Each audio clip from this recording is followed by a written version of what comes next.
So how would you sum up the New Age movement? I would say it's made up of people searching for supernatural experiences without any concept of danger or evil,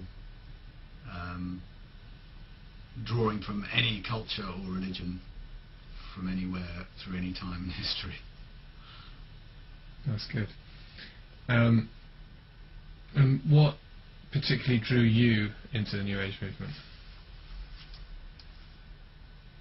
I was brought up with a belief in Eastern mysticism and meditation, and I suppose what's called karma. And from there, it just set me on the way to exploring my personal journey, as I would have called it, of my soul at this point in its evolution, to find its way back to its creator. And that took me to all kinds of strange places, I suppose. And why didn't it take you to the church? Because my experience of church was devoid of the supernatural. It was people doing things. Might as well have been a golf club. That's why. And what did you find? What did you find in the New Age movement? Excitement, a sense of destiny, a sense that I was more than the job I did and the money I could make or the name I had. I could have a new name. I could have a destiny that went back to hundreds of lives. I could have been somebody in a past life. My future could be to fly through space and time, and everything is possible. And can you try and describe one experience you had in the New Age that springs to mind as particularly powerful in some way? Difficult to do it.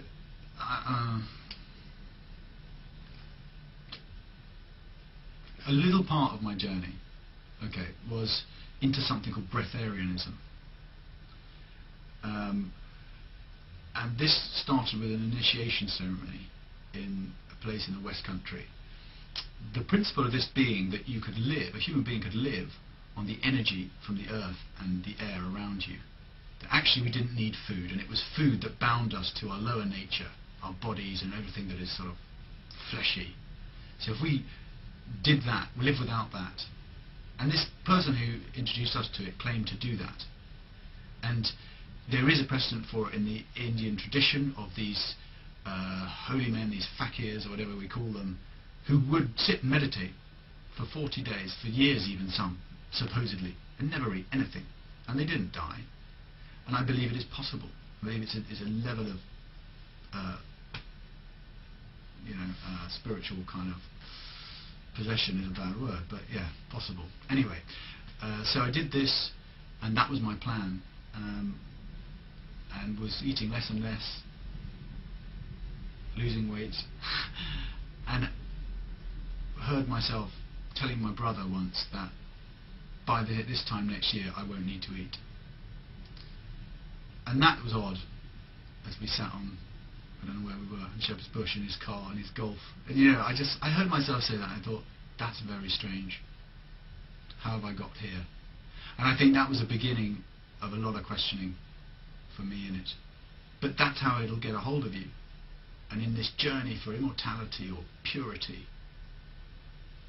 you do all kinds and say all kinds of very weird things. And with your experiences in the New Age, what would your exhortation to the church be, given the growth in the New Age movement in this country? When I first met Christians, I came into the presence of God. I was in a totally arrogant and ignorant, demonized place, and yet I was fully capable of experiencing this God, Yahweh, the power and presence, and to know that that was something different to the other spirits that I'd been influenced by and been in the presence of and played around with, or had played around with me more accurately. So I would say, don't underestimate that. That people who are spiritually attuned will know that God is real. I would also then say, don't be afraid of them. Don't just tell them that what they do is the enemy, is Satan, is the devil, because it doesn't make sense. What made the difference for me was people who loved me. People who didn't want to manipulate me, who didn't want my money. Nothing is free in the New Age.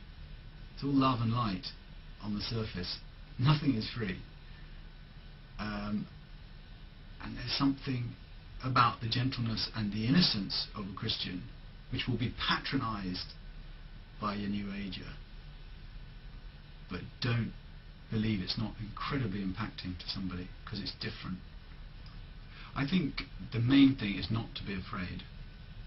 There is an enormous unknown in the New Age. There are so many different things. You're never going to know about all of them.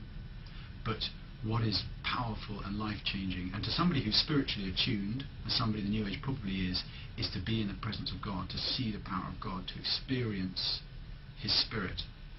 So you pray for them, for instance, and they'll love that. I mean, I got saved because I went to a Christian festival thinking, I'll add this to my collection. So many are like that. So don't be afraid. Pray for them and let God do it.